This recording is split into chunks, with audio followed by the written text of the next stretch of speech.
Bueno, buen día a todos. Agradezco en nombre del área de familias y parejas la presencia de todos ustedes aquí en un día lluvioso. ¿Nos escucha? ¿Así? Bueno, hoy contamos con la presencia de 3 panelistas, 2 de nuestra casa, las licenciadas Susana Feinsilber y Laura Borenstein, y la licenciada Susana Matus como invitada, que va a exponer sobre el tema de nuestro panel de hoy, sobre dispositivos e indicaciones en la clínica vincular. Como es habitual, vamos a comenzar con la exposición de las panelistas y luego abriremos un espacio para el intercambio, para comentarios, preguntas, lo que deseen, y alentamos a que participen todos los que quieran. Y aquellos que nos acompañan por Zoom pueden escribir sus comentarios en el chat. La presentación del área está a cargo de las licenciadas Carmen Bianchi y Susana Feinsilber. Carmen Bianchi, a quien la mayoría conocen, hoy no ha podido estar por cuestiones de índole personal. Está en el Zoom. Está en el Zoom. Sí, pero está en el Zoom con nosotros. Y en representación de Carmen aquí está la licenciada Laura Borenstein. Voy a presentar a las panelistas de hoy. La licenciada Carmen Bianchi es socia activa de la AEAPG, psicóloga, psicoanalista, ex integrante del equipo de psicopatología del Hospital de Clínicas, ex integrante del primer equipo de tercera edad del Hospital Israelita, ex coordinadora del área de familias y parejas de la institución, integrante del área de la AEPG, consultorio particular en atención de adultos, parejas y familias. La licenciada Susana Feinsilber, psicóloga de la Universidad de Buenos Aires, psicoanalista, socia activa de nuestra institución, psicóloga social de la primera escuela privada de psicología social de Pichón Rivière, habiendo sido coordinador y docente en dicha institución. Exdirectora durante 25 años de la Escuela Primaria Martín Buber, egresada de la especialización de clínica de adultos de nuestra institución, fundadora, terapeuta y supervisora de la Asociación Clínica Nueva Fuente y del Servicio de Psicodermatología del Hospital Álvarez. Exterapeuta del Centro Raskowski en los equipos de adultos y de familias y parejas, integrante del área en formación en la Sociedad Argentina de Psicoanálisis. Y en su consultorio, atención de jóvenes, adultos, parejas y familias.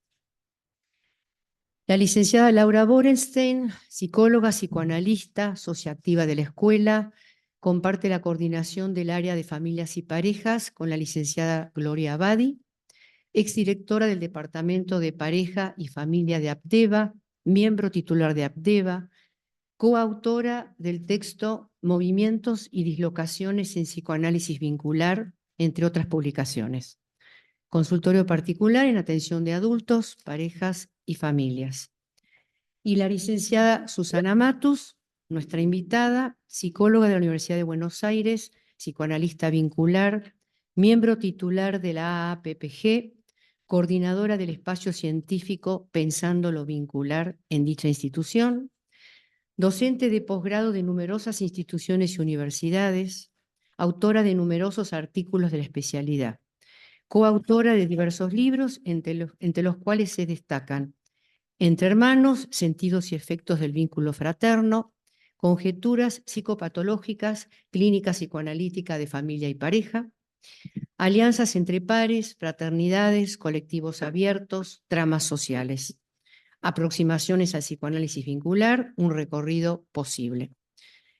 Fundadora y editora de Ediciones Conjunto, creada en el año 2020, dedicada a la transmisión del psicoanálisis vincular y afines. Antes de dar lugar al primer trabajo de las licenciadas Feinsilber y Carmen Bianchi, representada por Laura Borenstein, Marta, ¿dónde está? Marta Di Giusti quería decir algo. Me noto, gracias, Alisa. Solamente quería invitar. Empezamos con el micrófono y la voz. El micrófono y la voz. Quería invitarlos, bueno, ya esto los hemos invitado hace bastante tiempo, pero como estamos no solamente en la recta final, sino en el día anterior, quería invitarlos a un evento que hace FLAPSIP como es un evento pre-encuentro del Congreso Internacional de octubre en Perú. Pero nosotros venimos desde la Dirección de Investigación, trabajando hace bastante tiempo, y trabajamos en algo que es muy importante, que es una mesa redonda, es decir, hicimos trabajos y buscamos entrevistadores, y finalmente se armó un rico material con el cual hacemos mañana una mesa redonda que se llama ¿Qué es la investigación psicoanalítica? O mejor dicho, la investigación psicoanalítica en debate, porque nos interesa tener un debate de ideas acerca de ese punto tan crucial. Tenemos 4 trabajos y 2 entrevistas, pero bueno, agradezco a Secretaría Científica haberme dejado pasar este aviso. Los horarios son 20 horas Argentina, Brasil y Uruguay, 19 horas Chile y 18 Perú. Así que bueno, los esperamos. Gracias. Gracias, Mario. Gracias, chicas. Bueno, damos comienzo a las presentaciones con Susana Feinsilber y Laura Borenstein. Bueno, buen día. Muchas gracias a todos por estar.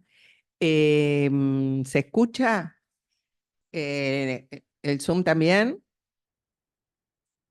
Ah, ok, genial. Bueno, nuestra mesa se llama Movimientos en la Clínica Vincular, entre dispositivos e indicaciones. Llevar a cabo un tratamiento psicoterapéutico es un trabajo de mutuo compromiso entre pacientes y analistas. Es decir, en cada encuentro, ambos se ven implicados. La implicación desafía nuestra práctica, pues ella necesita de la incomodidad de apartarse de lo instituido. Presentaremos 2 viñetas clínicas, las cuales servirán como disparadores para invitarlos a ustedes a entrar a nuestra cocina y que seguramente esos disparadores nos van a colocar en lugares no siempre cómodos. Queremos compartir las ideas, asociaciones, ocurrencias, interrogantes, obstáculos, angustias, dislocaciones, todos movimientos que nos hacen caminar entre dispositivos e indicaciones. Darío es un muchacho del que el analista escuchó mucho de boca de su madre, a quien había atendido durante años. En una oportunidad, la analista lo había invitado a concurrir al espacio del tratamiento de su madre, y él accedió, pensando que así la ayudaría a ella. No obstante, el encuentro permitió que pudiera hablar de sí mismo. Tras esa entrevista, fueron varios e infructuosos los intentos de derivación. Al hacer la madre un impasse en su tratamiento, esta le pide al analista que viera a Darío con la intención de lograr una derivación. La analista considera el pedido con muchas dudas e interrogantes. Por ejemplo, se pregunta también, ¿cómo le afecta a ella este pedido? Darío presenta serias y diversas problemáticas: dificultades para dormir, atracones alimenticios, imposibilidad de estar con desconocidos que se manifiestan en episodios de ansiedad. Abandonó la escuela, Vive encerrado en su cuarto sin salir a la calle. Es experto de un juego por streaming. Es muy conocido por los otros jugadores, aunque nunca se muestra con la cámara encendida. Hizo algunos tratamientos bastante tiempo atrás que abandonó. Finalmente, el analista acepta tener esa entrevista, siempre teniendo en mente una derivación. Esta vez vino un muchacho más triste, sucio, desaliñado, pero algo no previsto sucedió. Impuso su presencia y de diferentes modos fue diciendo, aquí me quedo.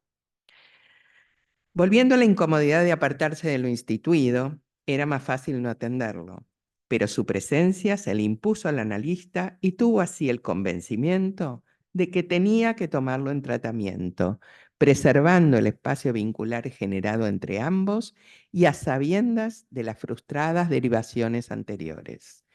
Ese aquí me quedo, o sea, el modo con el cual Darío impuso su presencia y decisión de quedarse con esa analista y en ese tratamiento, dio lugar a nuevos cuestionamientos, interrogantes, reflexiones y a la toma de decisiones. En nuestra cocina se cocina sin receta previa. ¿Podía el analista atender al hijo de una paciente que recientemente había terminado su tratamiento? ¿Podía hacer de cuenta que la madre nunca había hablado de tal o cual cosa? ¿Cómo poner en suspenso todo lo que sabía de Darío a través de la voz de su madre? ¿Había que poner en suspenso ese conocimiento? ¿Cómo podía el analista seguir pensando en una derivación cuando Darío les contaba a sus contactos virtuales que aquella a la que ya llamaba su analista, con edad de abuela, sabía del juego virtual más que alguno de ellos? ¿Lo hubiera atendido si la situación de este muchacho no revistiera tal gravedad? ¿Cómo sería de aquí en más la vinculación entre la madre y la analista, ahora ex analista y actual analista de su hijo? Habiendo manifestado mucha ansiedad con relación a los profesionales que antes atendieron a su hijo, ¿cómo sería esta madre a partir de este nuevo movimiento? ¿Cómo se iría armando el dispositivo entre el paciente y la analista? ¿Sería necesario incluir sesiones con los padres u otros integrantes de la familia? ¿Alcanzaría el dispositivo o tendría que ser ampliado interdisciplinariamente? ¿Qué privilegiar frente al sufrimiento y el pedido de este muchacho? ¿Lo que allí se presentaba o los a priori teórico-técnicos que indicarían lo que hay que hacer?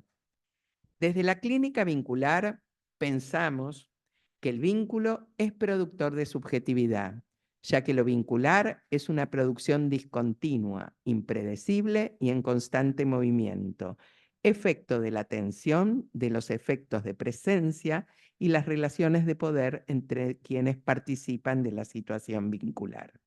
No cabe que no acontezcan cambios, por ende, entre pacientes y analistas, como el aquí me quedo de Darío, que le hace tope y excede a cualquier representación que previamente el analista tuviera, pues en cada encuentro toda presencia nos descoloca de cualquier posicionamiento identitario.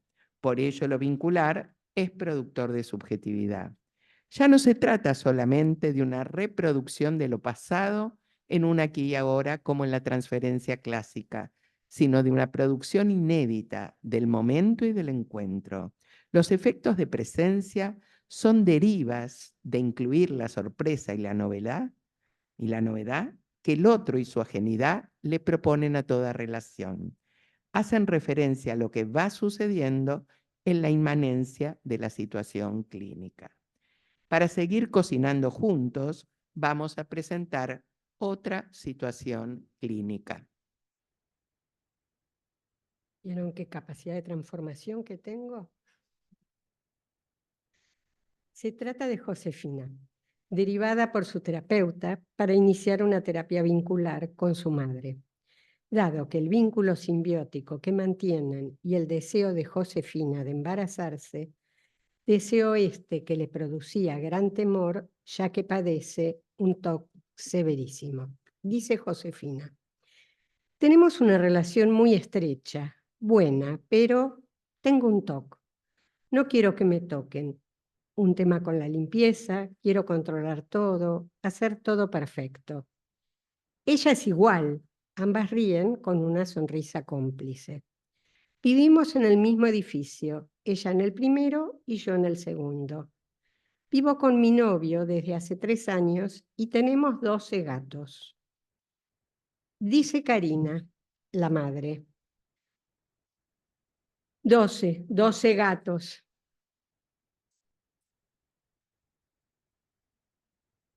Ok, un minuto. Dice Karina, la madre. Yo le hago comiditas, tartitas, y se las dejo en la cocina.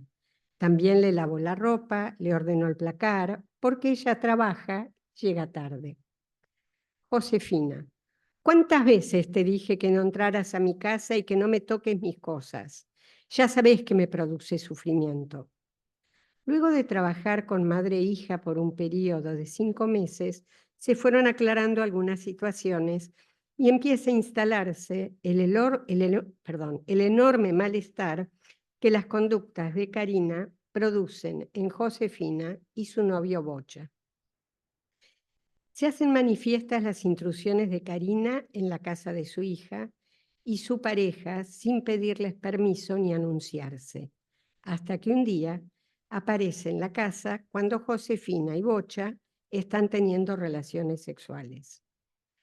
Josefina trae a sesión su enojo con su mamá ante esta situación, diciendo: y Bocha estaba desnudo. La analista observa que había algo más tras ese enojo: la actitud corporal, el gesto de fastidio, la mirada esquiva e incómoda de Josefina hacia su madre, y llevan al analista a hacer la siguiente indicación. Bueno, me parece que ya es hora que conozca a Bocha. Me gustaría que tengamos una entrevista con él.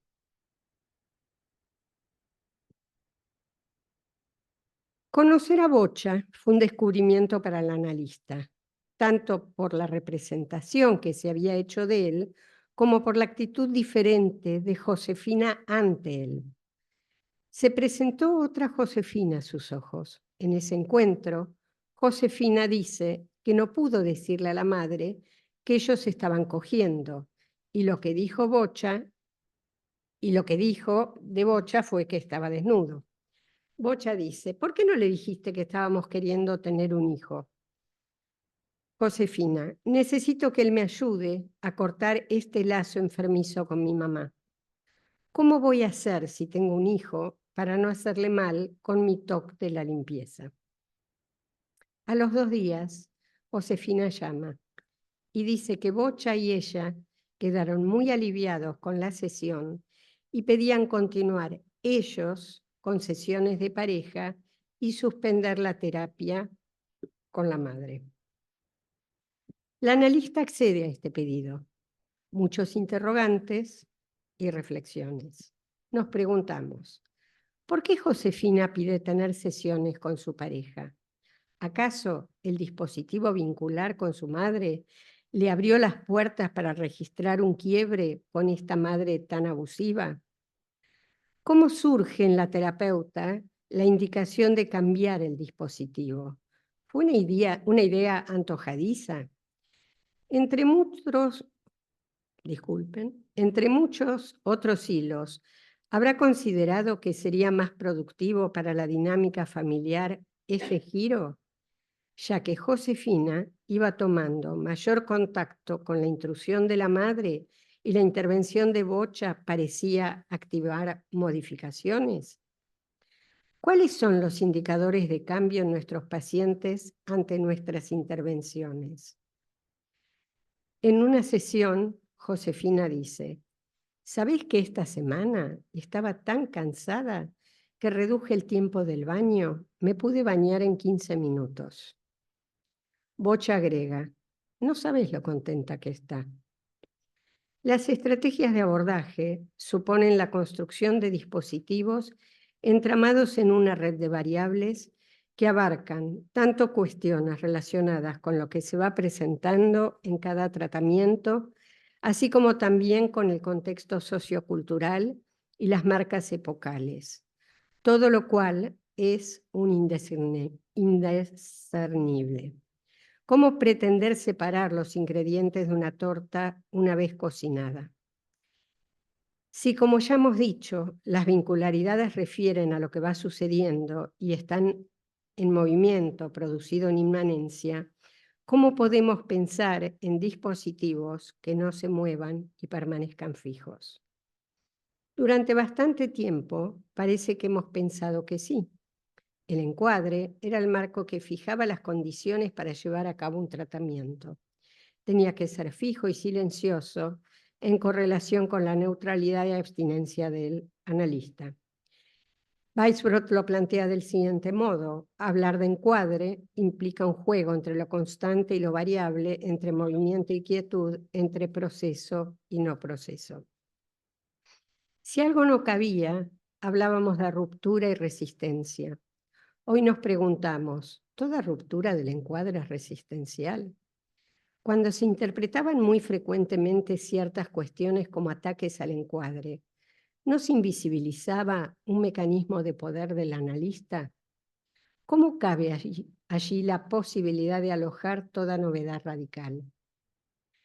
Pensar al otro como otro, ajeno y diferente, no admite estabilidad ni quietud alguna.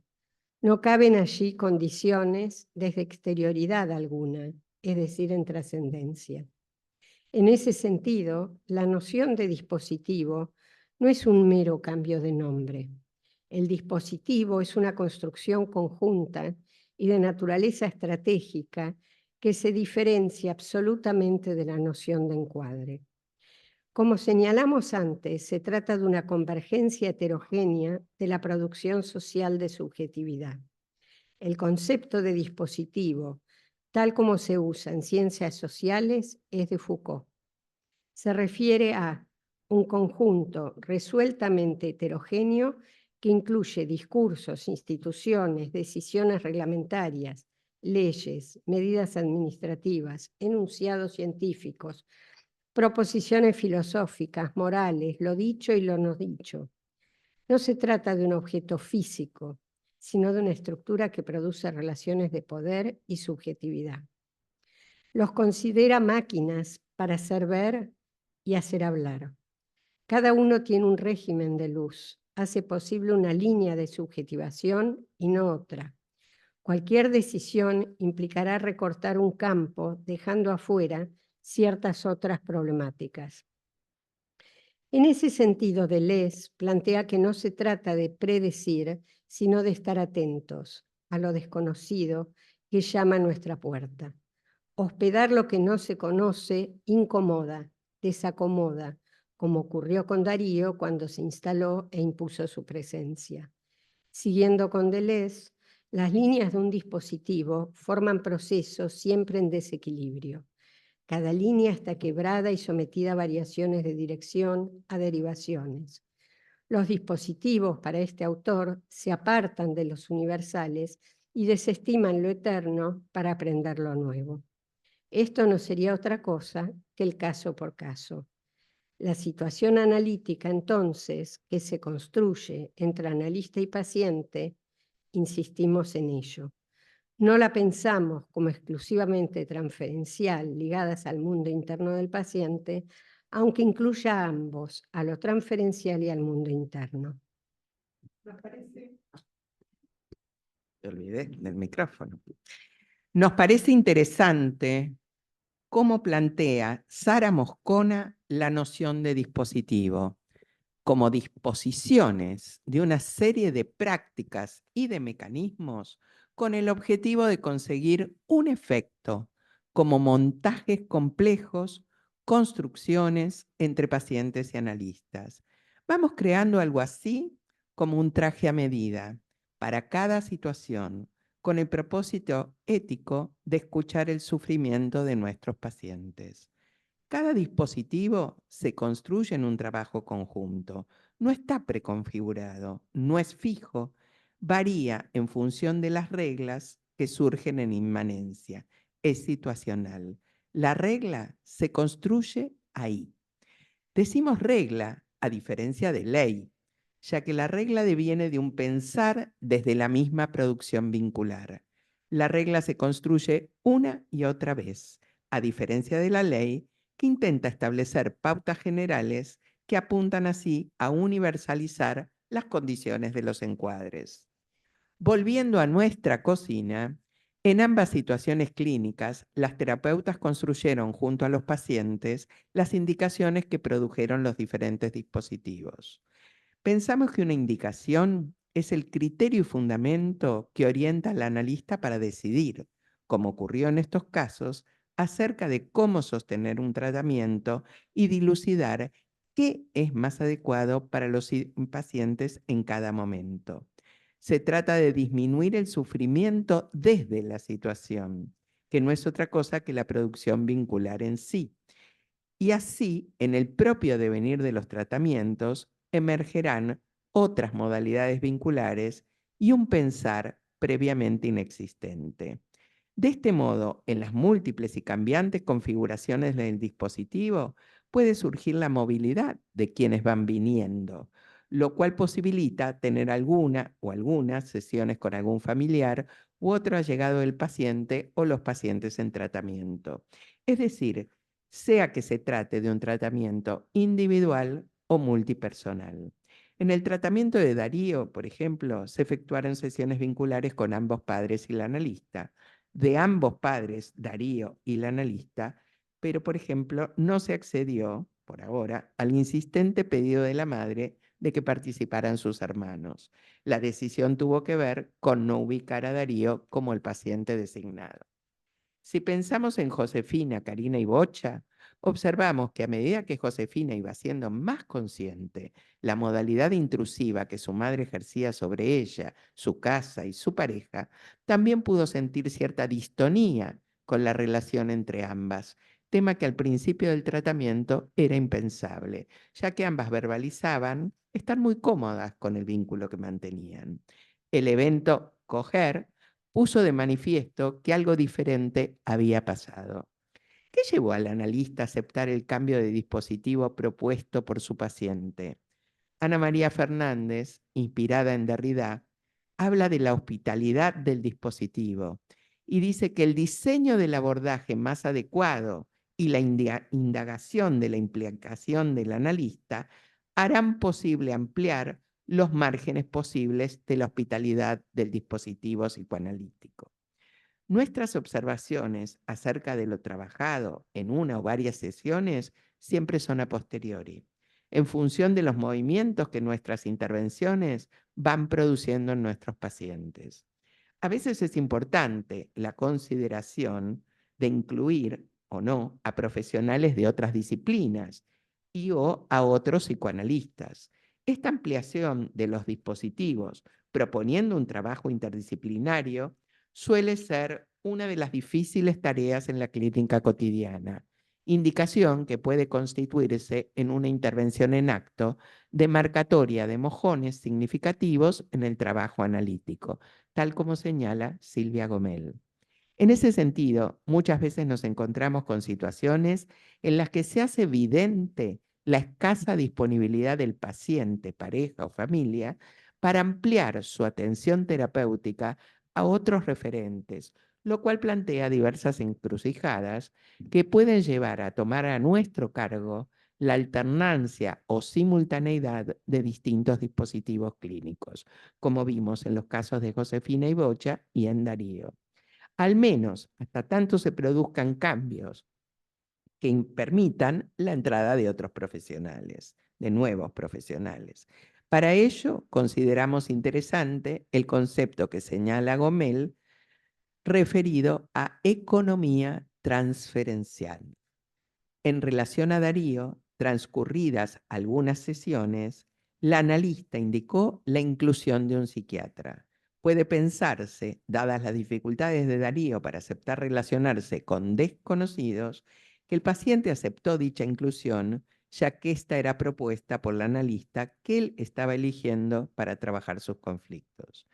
Hasta aquí entonces nuestro intento de compartir con ustedes este modo de concebir nuestra clínica como un trabajo en movimiento, donde pacientes y analistas nos vemos forzados a salir de nuestras respectivas zonas de confort y vamos construyendo así las condiciones del dispositivo una y otra vez. Ahora invitamos a Susana Matus a presentar su cocina, quien seguramente nos aportará otros ingredientes que contribuirán a transformar nuestros platos, tanto los de ella como los nuestros, en otros. Bueno, muchas gracias. Ahora damos lugar a la presentación de la licenciada Susana Matus.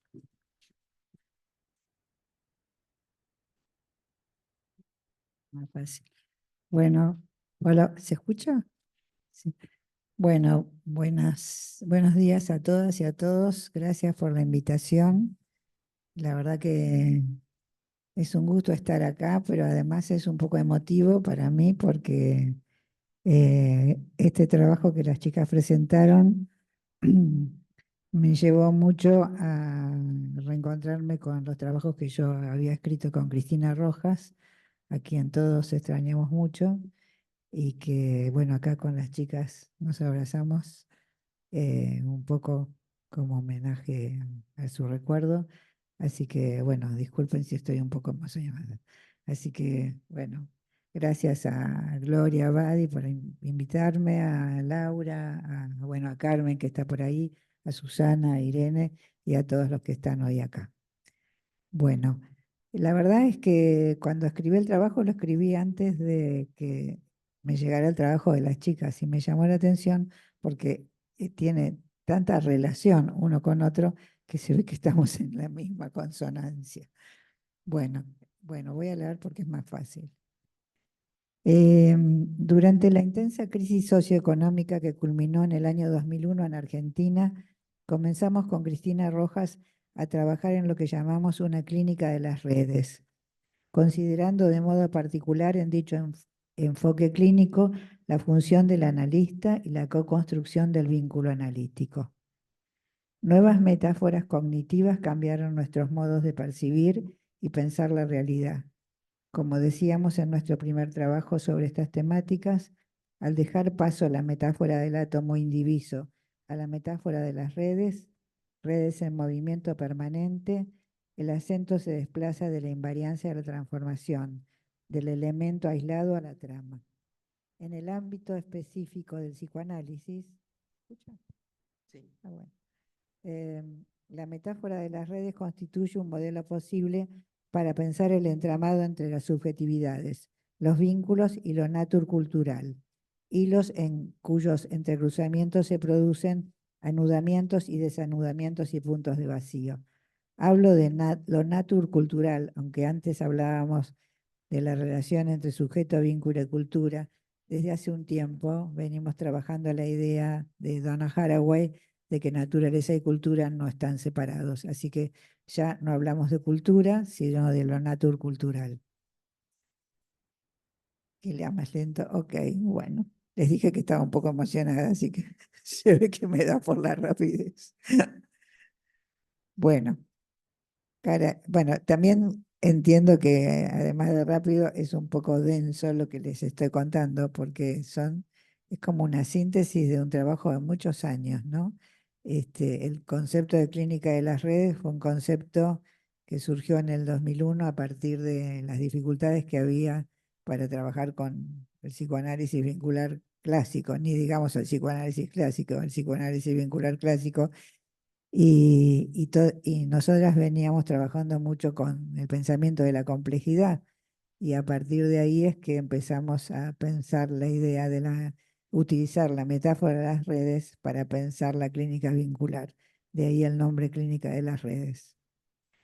Bueno, caracterizamos la clínica de las redes como una singular mirada ligada a prácticas tendientes a la conformación de redes no restringidas de modo exclusivo al ámbito de lo familiar, sino extensivas a otros posibles circuitos sociales de pertenencia y referencia. Es decir, necesitamos empezar a trabajar por fuera del consultorio, con otras redes. Era muy importante, por ejemplo, por el tema de la desocupación, empezar a trabajar con redes que estaban digamos, que no entraban en el consultorio, teníamos que salir del consultorio y encontrarnos con las escuelas, con los lugares de trabajo, en fin, con distintos dispositivos.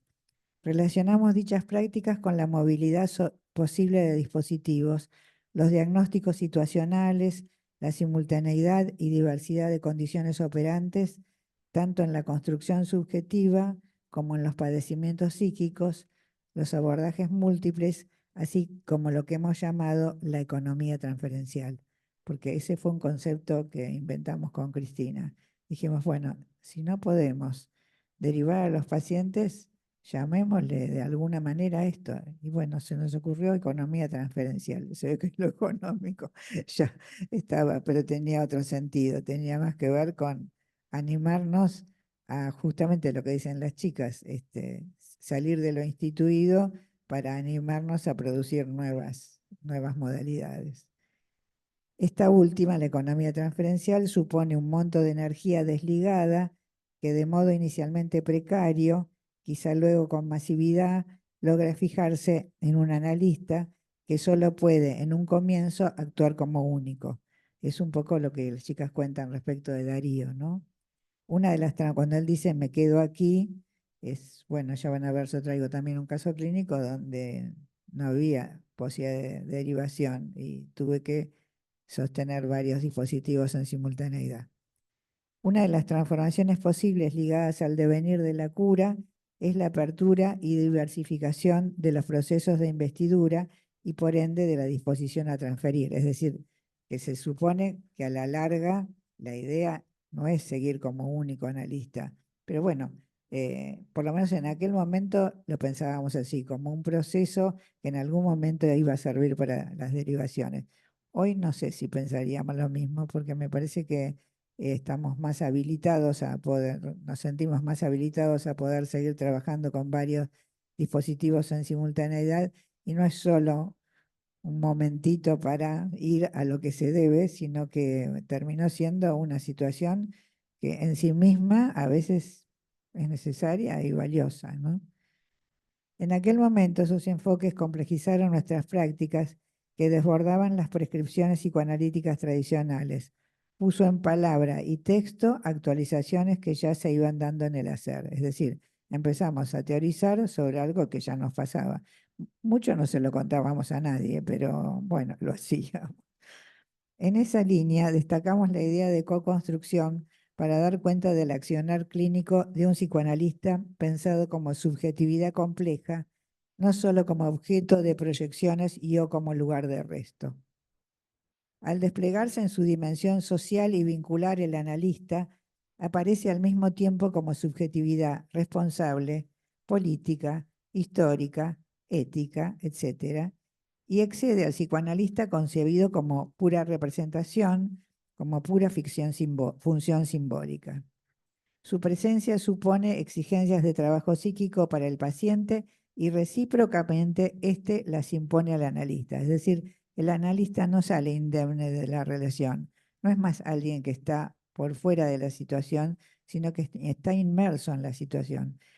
Me parece que tiene mucho que ver con la diferencia entre un modelo positivista y el modelo de la complejidad, donde en el modelo positivista se pensaba que cuanto más estaba el observador fuera de la escena, más objetivo iba a ser la posibilidad de la descripción del estudio. Y hoy sabemos que cuanto más ruido, mejor es, en el sentido de que el ruido que tiene que ver con la inclusión del observador, que es imposible que no esté puesto en juego, es imposible que no haya un sesgo desde el observador, en realidad ese ruido lo que produce es mayor complejidad y mayor posibilidad de producción creativa, ¿no? Bueno, a partir de estas consideraciones concebimos la idea de implicación del analista. Nosotros veníamos de tener la idea del analista en la situación transferencial y contratransferencial.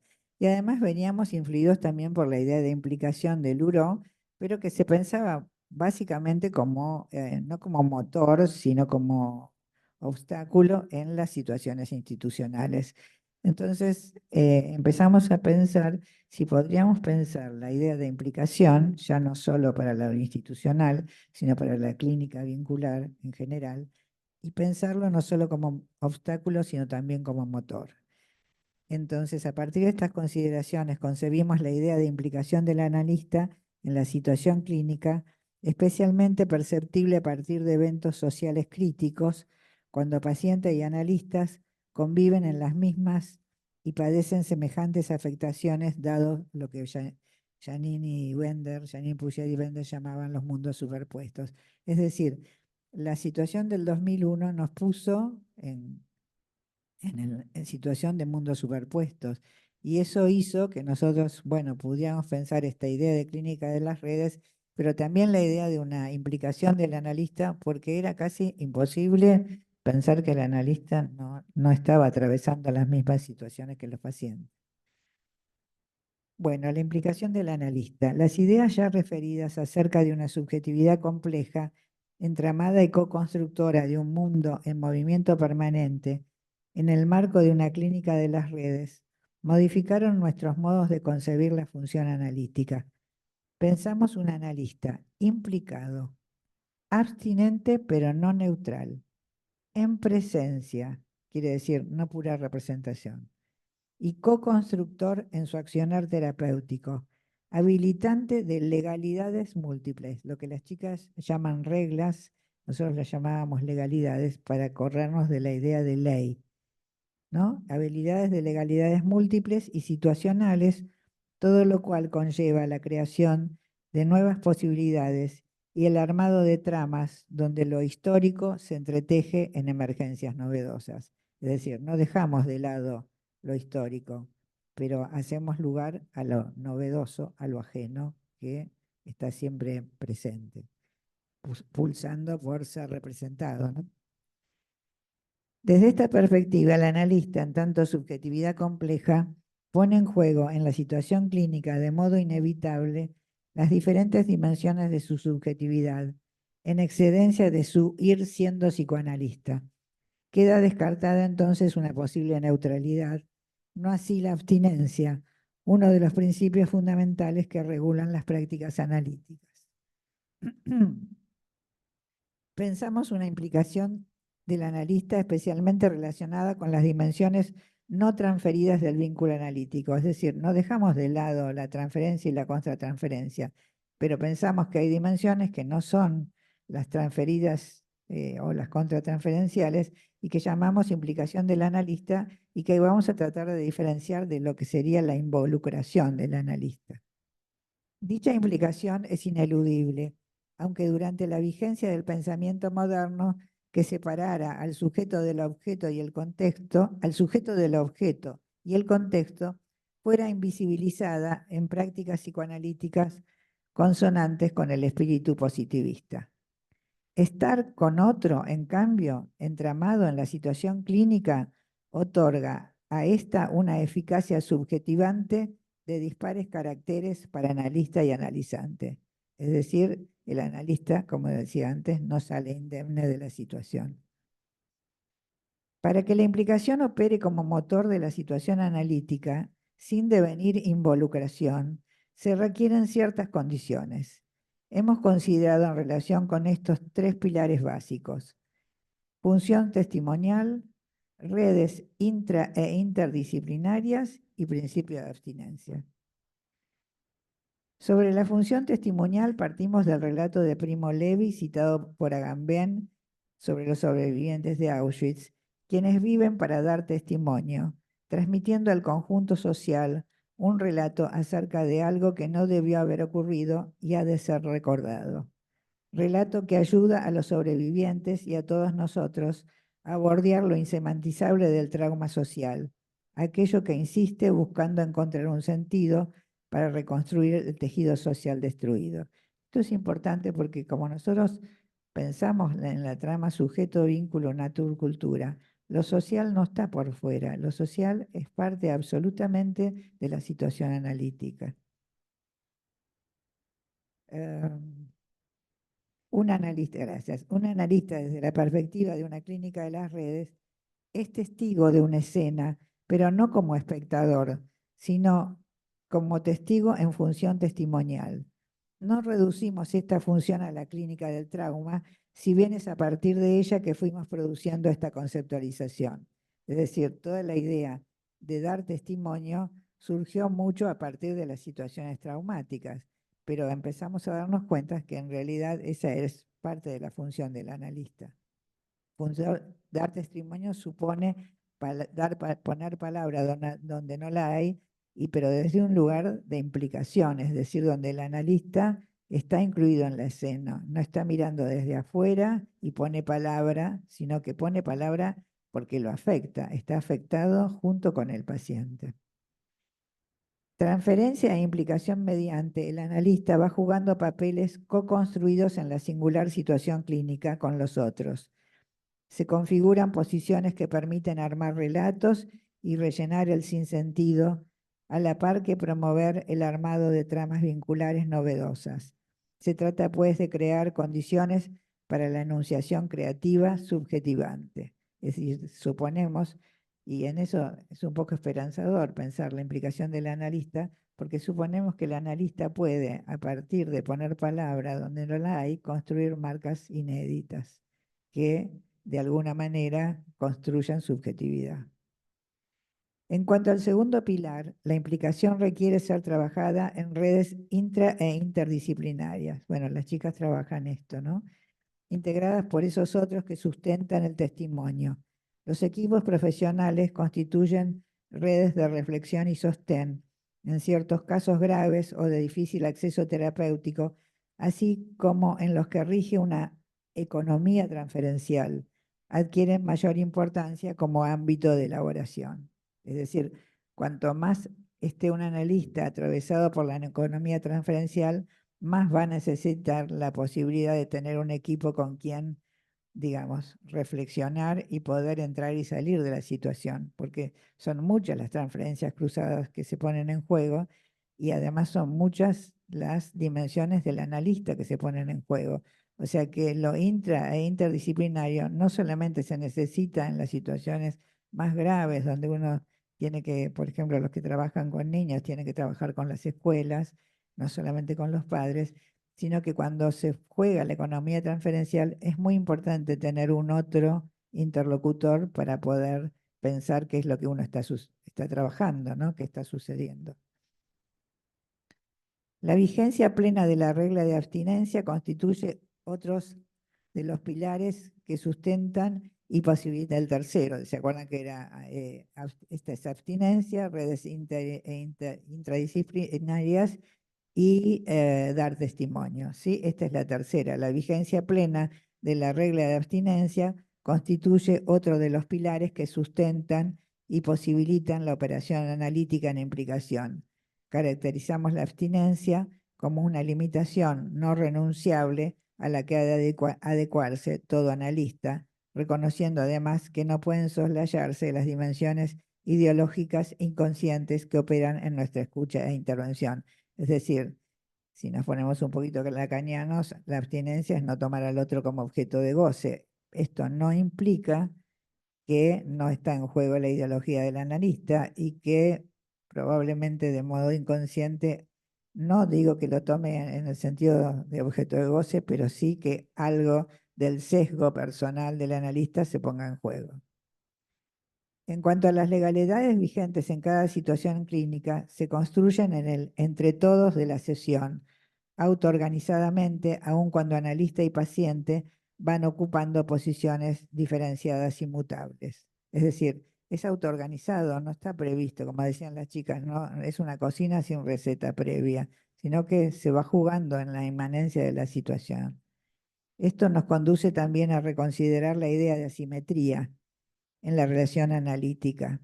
Tomamos en cuenta para ello la diferencia que establece Piero Lanier entre los aspectos no equivalentes de no identidad en la vivencia de los participantes, de aquellos propiamente asimétricos que ella sitúa en la relación transferencial. Señala que hay simetría, pero no equivalencia, en lo relativo al saber, placer y sufrimiento. Por nuestra parte, reservamos la noción de asimetría para aquellas reglas que regulan tanto al paciente como al analista, las reglas de la naturcultura o las ciertas reglas básicas. Un analista en presencia, subjetividad encarnada, sostén y representante de esas reglas a las que no personifica. O sea, no es el analista quien es el dueño de las reglas, sino que el analista está atravesado al mismo tiempo que el paciente por las reglas. Y va estableciendo con el paciente una relación con caracteres de los que dimos en llamar disimetría. Es decir, nos corrimos de la asimetría para hablar de una simetría en diferencia. Esto, si bien en aquel momento, cuando trabajábamos, todo esto fue trabajado con Cristina, ¿no? Tiene que ver con aquel trabajo sobre clínica de las redes e implicación del analista. En aquel momento ya vislumbrábamos la idea de poner en jaque la cuestión del poder y la cuestión de la jerarquía.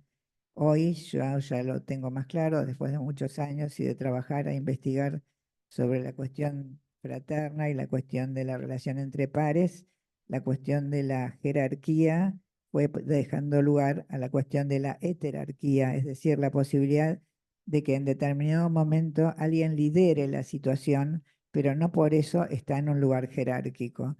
Y nosotros pensamos que, por lo menos con muchos colegas, pensamos hoy que la relación analítica debiera no ser una relación de jerarquía, debiera no serlo, no siempre sucede, pero por lo menos tendemos hacia, a veces inevitablemente uno ocupa esos lugares, o a veces, muchas veces el paciente le da ese lugar de poder al analista, y me parece que no hay que creérselo, ¿no? Creo que el tema de las jerarquías es un tema muy importante, incluso en términos políticos, políticos en el sentido más amplio, no ideológicos, pero sí lo personal es político. Nosotros trabajamos y hacemos intervenciones micropolíticas.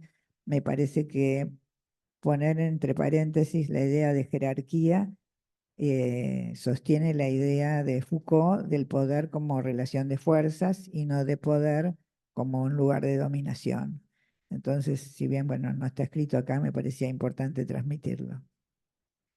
Sufrimiento vincular. Bueno, como ustedes saben, a mí me gusta escribir mucho, pero siempre escribo con otros, porque me parece que es más productivo. Así que todo esto que les conté fue escrito con Cristina. Y ahora les voy a hablar un poquito del sufrimiento vincular, poquito, después vamos a ver una viñeta, que es un concepto que venimos trabajando desde hace mucho tiempo con Silvia Gomel, con quien así como con Cristina hemos sido íntimas amigas, con Silvia también somos casi como hermanas, es un plato porque a ella le dicen Susana y a mí me dicen Silvia, así que sí, ya a esta altura. Y además, bueno, nuestros hijos son amigos y nos conocemos desde hace 40 años.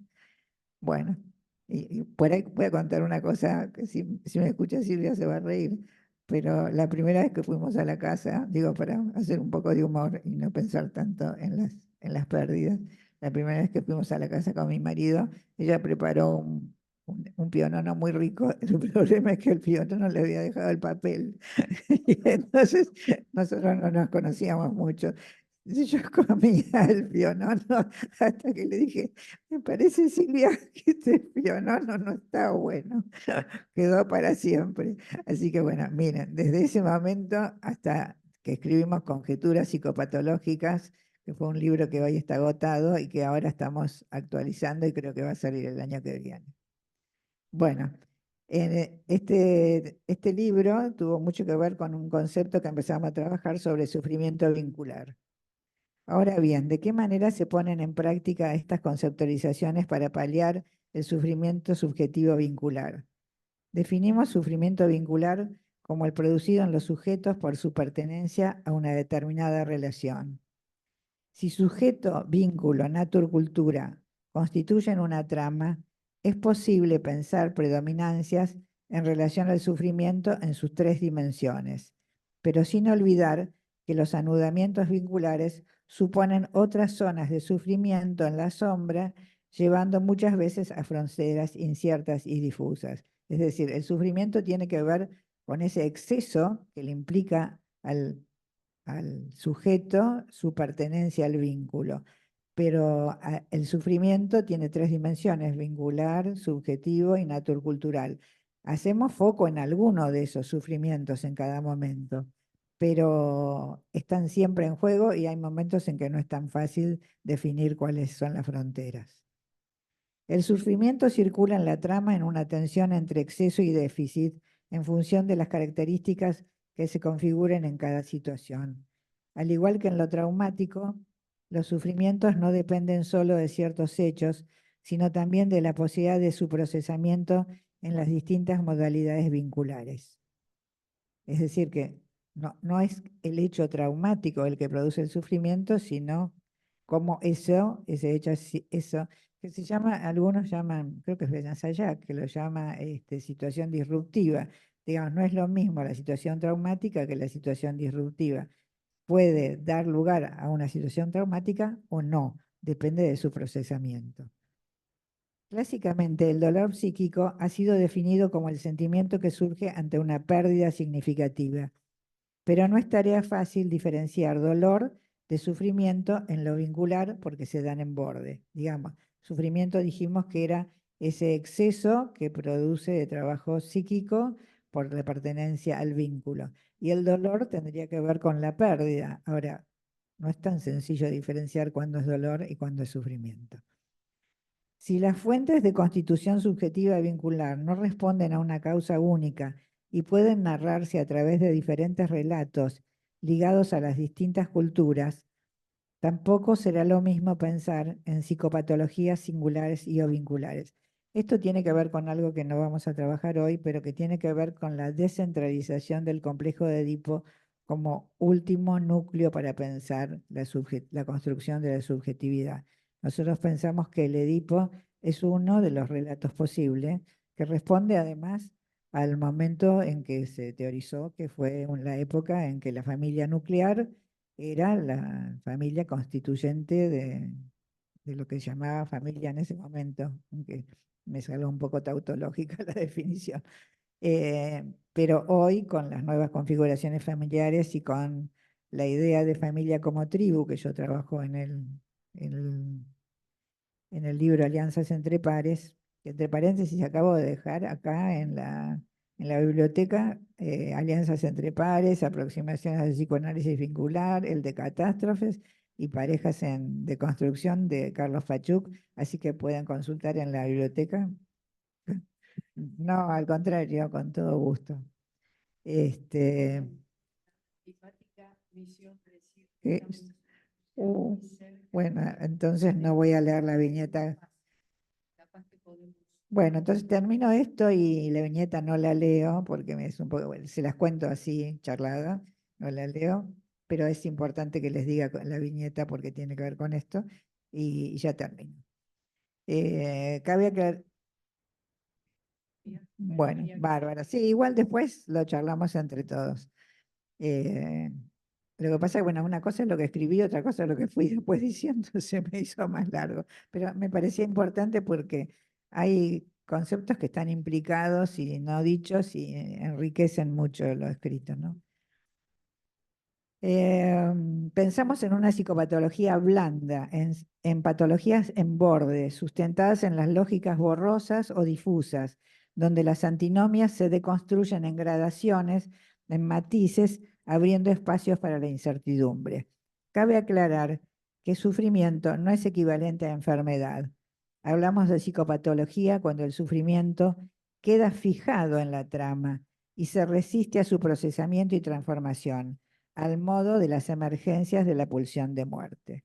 Así que no es lo mismo dolor que sufrimiento, no es lo mismo sufrimiento, no es lo mismo patología que, digamos, que sufrimiento, ¿no? Bueno, venía la viñeta clínica que tiene 2 hojas, así que se las cuento en 5 minutos o menos. Pero la viñeta es importante porque nos llevó a un concepto que todavía no circula, pero que es una novedad. Que llamamos economía de sufrimiento con Silvia, partiendo de la idea de economía de transferencia, decidimos hablar de economía de sufrimiento, porque una de las cosas que descubrimos, no sé si descubrimos, qué sé yo, que empezamos a pensar a partir de la clínica, es que muchas veces llegan pacientes con mucho recorrido analítico, sobre todo recorrido analítico individual, aún con recorrido analítico vincular, pero vincular no estrictamente, o sea, terapias de pareja, de familia, pero que no han tenido la perspectiva vincular de psicoanálisis. Y lo que nosotros descubrimos es que la perspectiva vincular en psicoanálisis nos permite en muchas ocasiones co-construir relatos y poner nombre, poner nuevos sentidos a situaciones que no fueron percibidas ni por los pacientes ni por los analistas, ¿no? Probablemente primero por el tipo de dispositivo que utilizamos y la posibilidad de la alternancia de los dispositivos, pero sobre todo porque la perspectiva vincular en psicoanálisis supone lo inevitable de tener los tres hilos de la trama. Entonces, en determinado momento yo hago foco, no sé, por ejemplo, cuando hablaban del caso de Josefina, en un momento cuando ella dicen, no sé, espero que Bocha me ayude a salir de la relación con mi madre, pero al mismo tiempo dice, no sé si yo con mi TOC no voy a poder no transmitírselo a mi hijo. Me parece que en ese momento, por un lado, está la relación vincular, ¿no? Trabajos.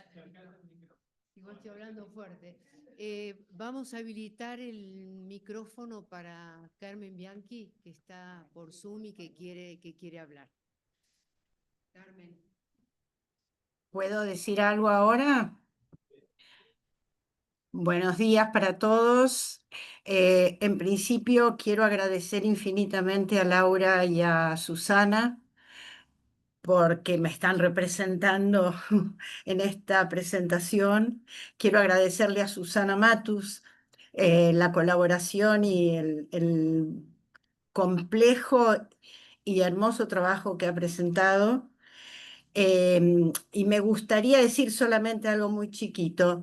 Esto de la posibilidad de intervenir con diferentes dispositivos, me parece que nos pone de lleno en el lugar de la implicación del analista, pero además también nos advierte de los riesgos que podemos eh, correr con esto, ¿no? Porque muchas veces me encuentro pensando ¿cómo hago para bajar la situación de omnipotencia, de pensar que uno puede con los mismos pacientes trabajar con varios personajes? Y creo que tenemos que estar muy advertidos de esto, justamente para no caer en el analista omnipresente, ¿no? De todos modos, me parece que es muy interesante porque si nos ponemos a pensar en dispositivos, gracias a que este dispositivo tecnológico nos permite, por ejemplo, a mí, que no podía estar presente en ausencia, por decirlo así. Bueno, muchas gracias a todos y no quiero utilizar tiempo porque me parece que es muy rico todo lo que puede surgir de las discusiones del trabajo. Gracias.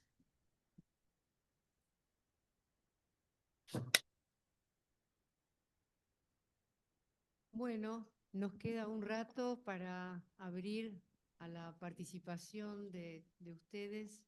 Los que quieran, por favor, comentar algo. Bueno, mi nombre Que es se Karina. presenten, sí. ¿Se escucha? Mi nombre es Karina Kraut, de Comisión Científica. Voy a leer las preguntas del chat. Hay muchas felicitaciones y agradecimientos.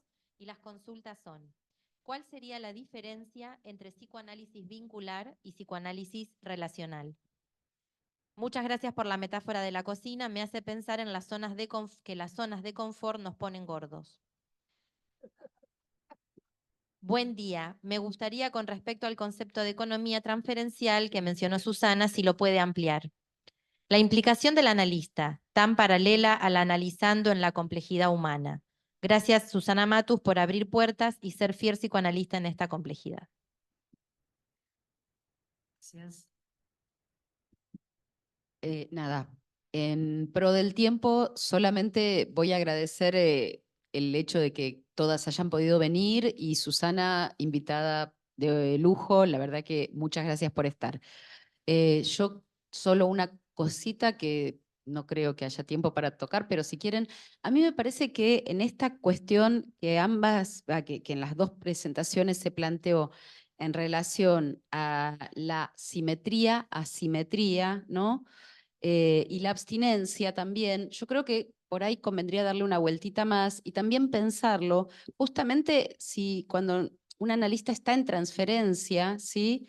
Ya no está pensando en alguna cuestión de ese, digamos, cuando está en transferencia, toma eso que recibe, ¿sí? Un analista individual o un analista, entiendo que también vincular, y sin embargo, si puede abstenerse en el sentido bien clásico de ese acto que le es demandado, ¿sí? Ahí también me parece a mí que está operando desde una relación, yo creo que de asimetría, si ustedes por ahí le pueden decir de otra manera. Gracias. Gracias. Laura Sí. Borenstein va a tomar la palabra. Voy a decir algo breve nada más en relación a la primera pregunta. Por un lado, pasaría un chivo, que es, invito a que se lea el libro que compiló Gloria, donde hay un capítulo que plantea la diferencia entre intersubjetivo y vincular, del cual soy autora. Pero para responder a la pregunta, lo que quiero plantear es lo siguiente. Lo vincular tiene un problema desde el punto de vista semántico, que da lugar a muchas confusiones, ¿no? Que es si se habla de dispositivos, si se habla de teorías, si se distingue las teorías de las que se habla. Por ejemplo, cuando se pregunta cómo era la pregunta, tal como estaba formulada, entre psicoanálisis vincular o psicoanálisis relacional, se está hablando de teorías, pero se suele nombrarlo vincular como para decir que es un analista que trabaja con parejas y familias y después está la cuestión de distinguir en términos epistemológicos la diferencia de la lógica que subyace a un planteamiento intersubjetivo vincular. No voy a seguir sobre esto, pero quiero simplemente enunciar con esto la complejidad que semejante pregunta encierra. No, yo también le agregaría, no sé si entendí bien, Mario, tu pregunta, pero a mí me parece que un poco lo que decía Laura es que en la situación clínica denominada individual deviene vincular, o sea, pero porque pensamos al analista como subjetividad implicado en esa situación. Y de ahí creería, nosotros no nos metimos tanto con lo de la simetría y la simetría, me gustó lo de la disimetría, pero en ese sentido no es asimétrico, en el sentido de estar los dos implicados. Ahora, cuando vos hablas de transferencia, si hablamos de transferencia clásica, también Freud dice que es un falso enlace, de alguna manera. No, lo dice, es un falso enlace. Entonces, y en la transferencia esa entonces no está ese otro, está la representación, no la presencia, me parece, en la transferencia más clásica. Pero... Sí, sí, yo sé que ustedes hablaron de simetría, tomaba lo que decía Sí. Susana de simetrías. O sea, ¿hay alguna otra pregunta? Si no, puedo decir algo, pero si había alguien, me parece que quería preguntar. Bueno, no, quiero terminar de contar el final del caso. No, porque es importante en este sentido, y sí tiene que ver con la simetría y la simetría en el sentido de la pregunta, si, cómo se relaciona con la transferencia, con la abstinencia, y me gustó el tema de la demanda, porque yo no creo que la abstinencia tenga que ver con no responder a la demanda. Yo creo que la abstinencia tiene que ver con un problema ético que tiene que ver con no tomar al otro como objeto de goce, es decir, el otro es un otro desde un lugar de una ética, donde yo soy responsable de mis intervenciones y tengo que saber que esto produce afectaciones, pero afectaciones mutuas.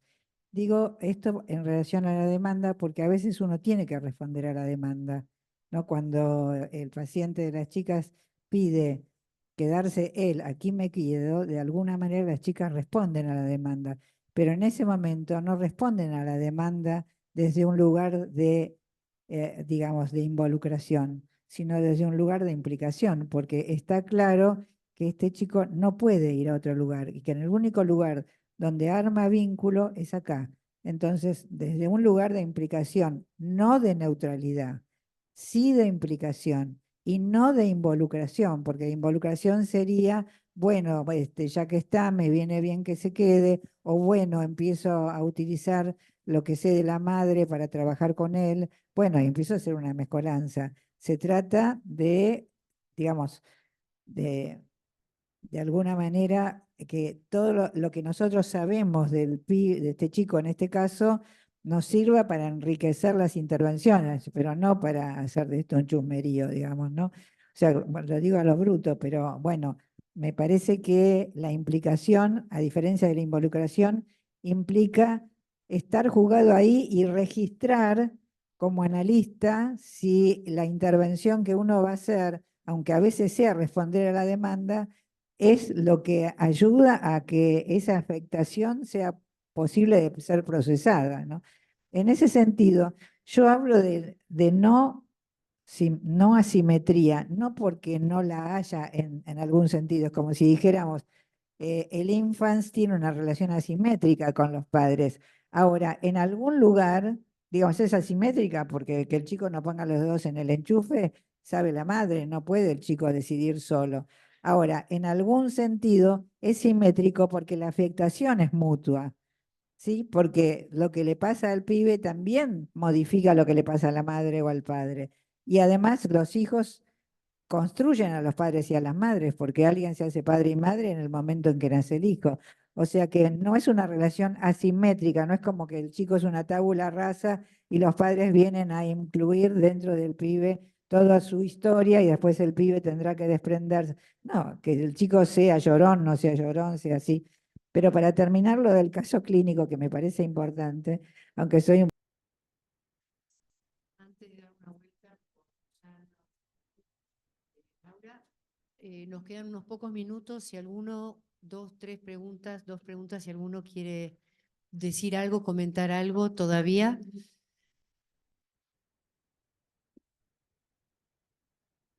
Bueno, entonces, Susana. No, yo le quería preguntar algo a Susana, pero bueno, nadie, ¿no hay preguntas? Yo quería ver si podés hacer más, más específica la relación entre economía transferencial y economía de sufrimiento. Bueno, puede estar inventando, porque lo estamos inventando ahora, pero tendría que ver con la economía transferencial surgió por la idea de que necesitábamos justamente para paliar el sufrimiento, animarnos a trabajar con distintos dispositivos, salir de la idea de encuadre fijo y animarnos a trabajar con distintos dispositivos y animarnos a trabajar por fuera del consultorio.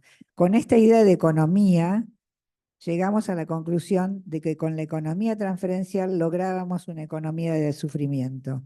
Entonces, no están separadas, no son dos cosas diferentes, sino que en realidad una convoca a la otra. Lo que pasa es que una tiene más que ver con el dispositivo y otra tiene más que ver con el efecto que nosotros registramos a posteriori de la posibilidad de que los pacientes puedan de manera, comillas, más eficiente o más rápida, salir de situaciones de sufrimiento que vienen de muchos años y que nadie ha podido descoagular, ¿no? Entonces, como la dirección de la cura es evitar el sufrimiento, o por lo menos procesarlo, nos parecía que pensar en una economía de sufrimiento se daba de la mano de pensar que el psicoanálisis vincular es una de las pocas teorizaciones que nos habilita a pensar este modelo de economía de transferencia y que tiene este efecto diferencial sobre los pacientes, porque lo que está sucediendo entre estos hermanos es una cosa maravillosa.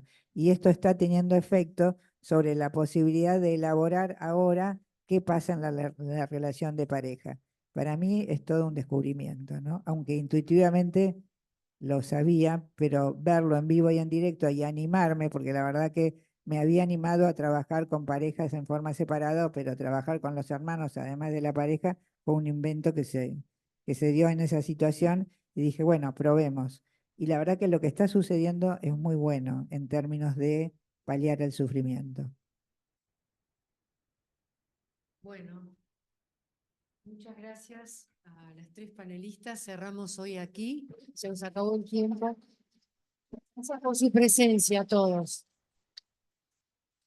Bueno, gracias y disculpen que haya sido un poco más larga de lo necesario. Gracias.